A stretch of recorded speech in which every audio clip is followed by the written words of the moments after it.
Hey, this is the host of Show with No Name, and since I'm not really doing any videos this weekend, I decided to record a commentary of my first ever review for the Show with No Name, Anastasia.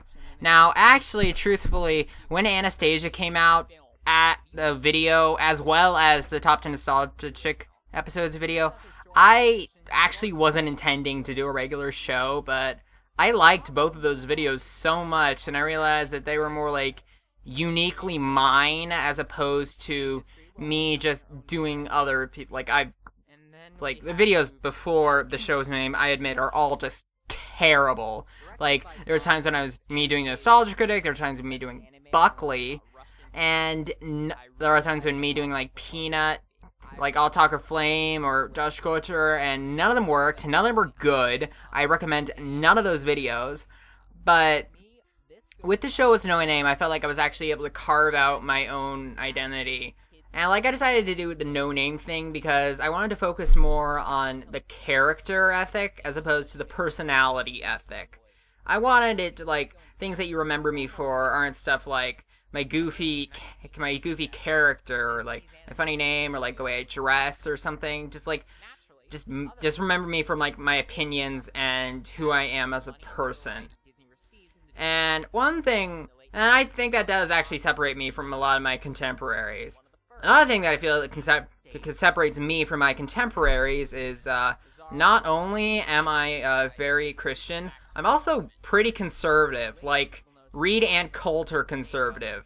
Like, yeah, it's like I will get in arguments about this type of stuff. That separates me from other internet reviewers, like, that do videos like this, because I think approximately none of them are conservative. They're all either very liberal or moderate.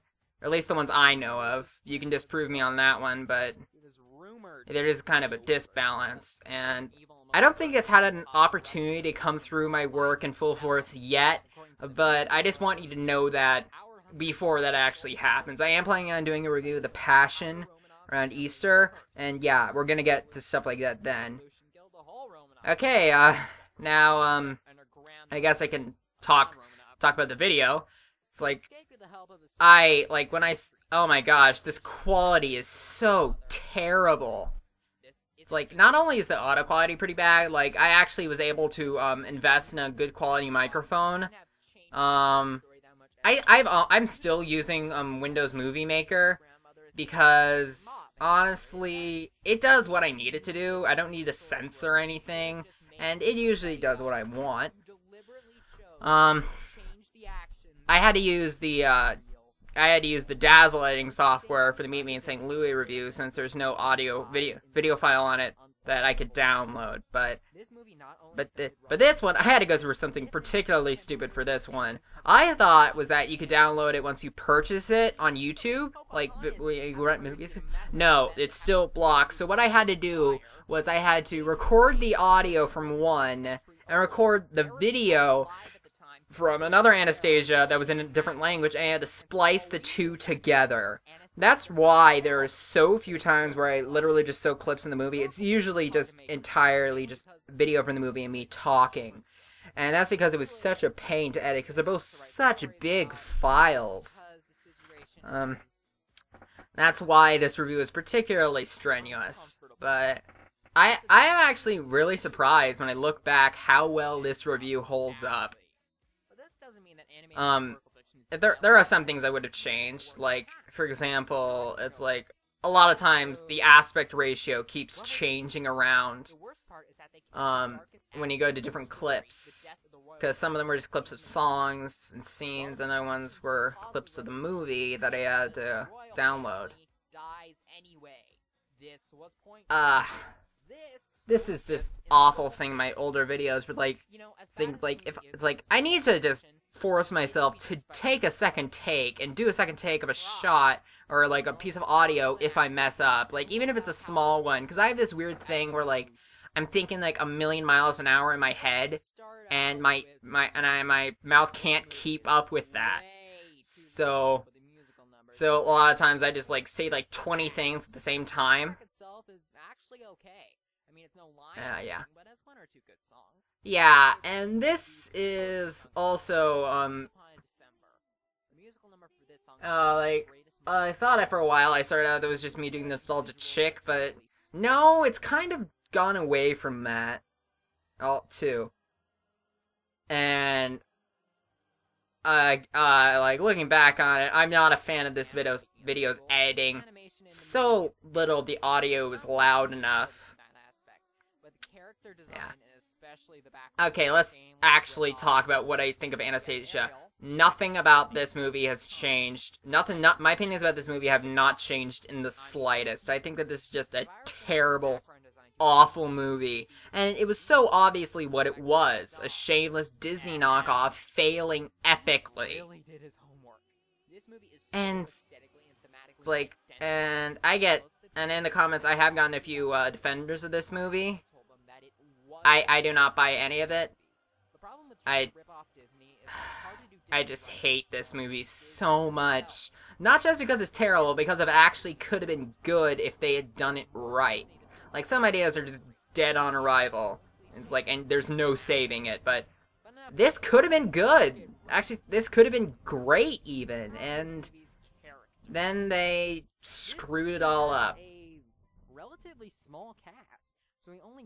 I also noticed that in this review, I get a little bit more angry than I do in the other ones. Like, I'm not the type of person who, like, screams and yells and freaks out a lot. But this is, like, a lot. But I do a little bit more, like, raising my voice and yelling. Almost, like, so much more than I do in the stuff now that I've kind of fallen into my niche. 10 years later, Anastasia, Anya, wants to find your not remembering any. I, like, felt like this was one of the videos that I had to do the most research about, because usually there's not a lot of historical context surrounding something, or legends or history surrounding something. I could just take the music and accept that at face value. They actually did okay. It's not exactly and like what they did with their character. I actually do like this review still, because, like, maybe that's because I already evolved past, because it's not my first video ever. My older videos are all terrible, completely terrible. But the stuff with the show with no name, I actually feel good. It's like, there hasn't been a review that I felt like I disliked, that I had to take off yet. And thankfully I haven't gotten to any legal troubles for a show with no name.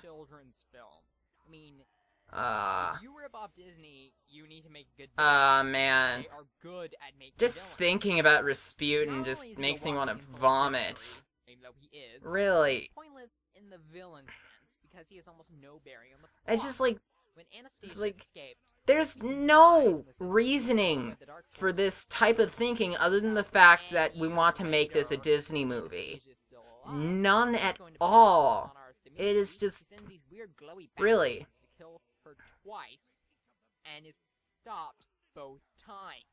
Yeah, and, like, I understated how much I absolutely detest Bartok by Hank Azaria, because he is just not funny at all.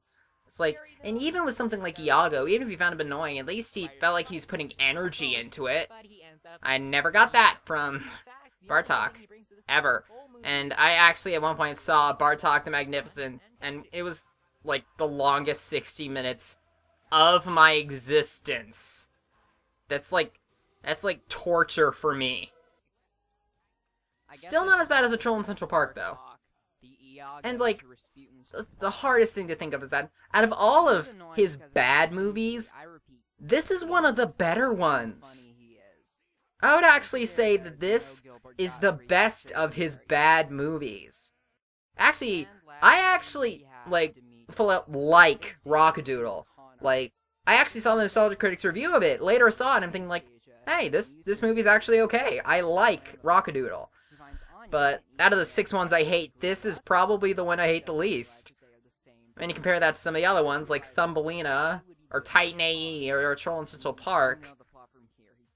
It's like, they're all so terrible. And you could tell from my reviews of things like Titan AE or Thumbelina that I hated them a lot. But when you consider how much...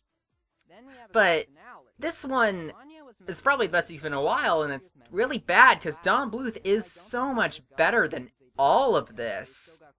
he's better than Anastasia. He's better than Thumbelina. He's certainly better than Troll in Central Park.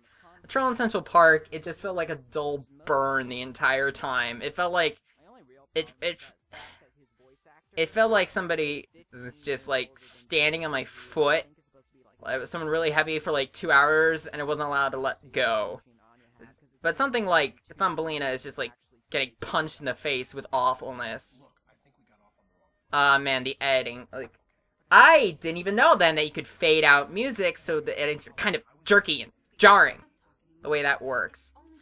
And another thing to note is that the audio I got of Anastasia was sped up.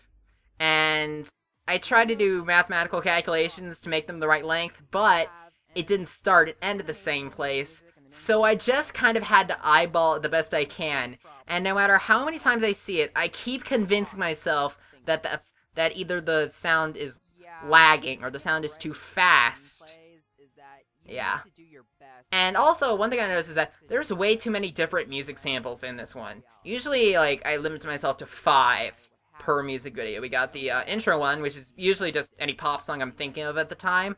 Then we got 4 point songs, and it just works like that. This one has like 8 or 10, and I don't think that's needed. There are more. The most noticeable one is definitely the It's fact like, that Dimitri tries to trick Anya. yeah, it's like the whole thing. It's like, it's really so obviously just the exact same plot we've seen so many times before.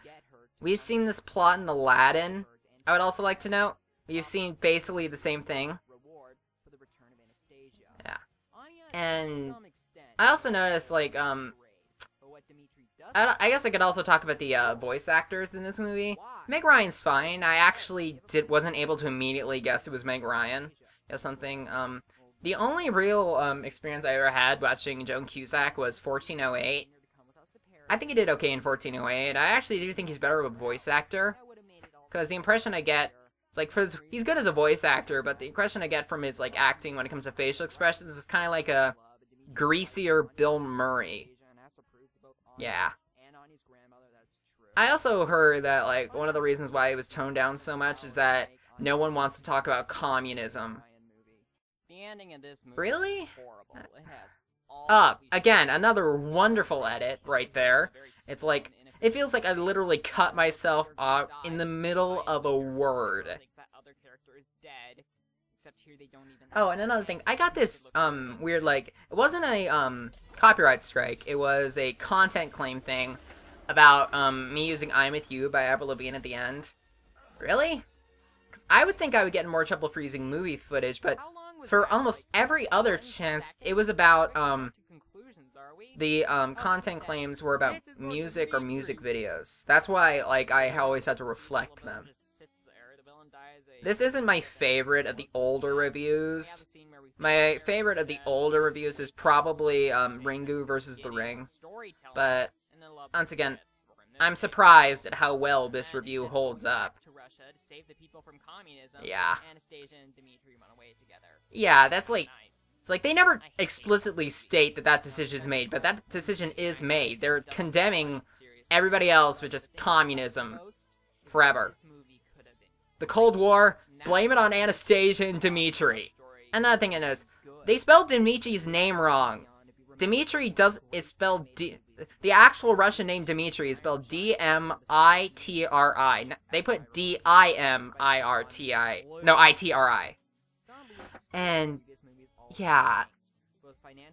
This whole thing just feels like people didn't think about it enough. The thought wasn't, can we make this movie good? The thought was, can we make this movie as Disney as possible? And the worst thing is that it worked.